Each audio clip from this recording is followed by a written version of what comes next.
Hello friends, ഞാനിന്ന് സ്രാവ് കറിയാണ് ഉണ്ടാക്കാൻ പോകുന്നത്. അതിന് വേണ്ടിയിട്ട് മീഡിയം 2 സ്രാവ് കഴുകി അതിൻ്റെ തൊലി ഉരിഞ്ഞ് കഷ്ണങ്ങളാക്കി എടുത്തിട്ടുണ്ട്. പിന്നീട് ഒരു മുറി തേങ്ങ വറുത്തെടുക്കുന്നുണ്ട്. അതിലേക്ക് 1.5 ടീസ്പൂൺ മുളക് പൊടി, 1.5 ടീസ്പൂൺ മല്ലിപ്പൊടി ചേർത്ത് നല്ലതുപോലെ ഫ്രൈ ചെയ്തെടുക്കുന്നുണ്ട്.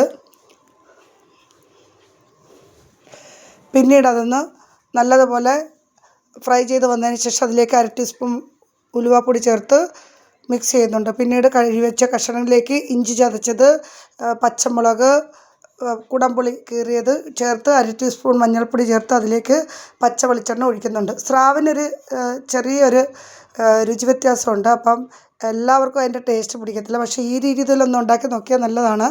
പിന്നീട് ഞാൻ അരച്ച് വെച്ച അരപ്പ് ചേർത്ത് നല്ല കുഴമ്പ് രീതിയിൽ അരച്ചെടുത്തിട്ടുണ്ടായിരുന്നു. അത് ചേർത്ത് അതിലേക്ക് ആവശ്യത്തിന് ഉപ്പും ചേർത്ത് ഞാൻ കഷ്ണങ്ങളിലും മിക്സ് ചെയ്ത് ആവശ്യത്തിന് വെള്ളം ഒഴിച്ച് നല്ലതുപോലെ അടുപ്പിൽ വെച്ച് തിളച്ചതിന് ശേഷം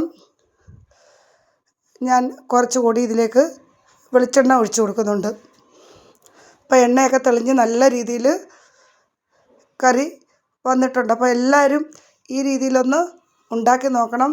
സ്രാവ് ഇങ്ങനെ ഒന്ന് കറി വെച്ച് നോക്കണം. സ്രാവിൻ്റെ വലിയ സ്രാവ് നമുക്ക് കിട്ടാമെങ്കിൽ അത് ഒത്തിരി കൂടെ ടേസ്റ്റായിരിക്കും.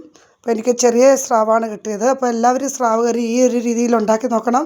എന്നിട്ട് എല്ലാവരും അഭിപ്രായം ചെയ്യണം, കമൻറ്റ് ചെയ്യാൻ മറക്കരുത്.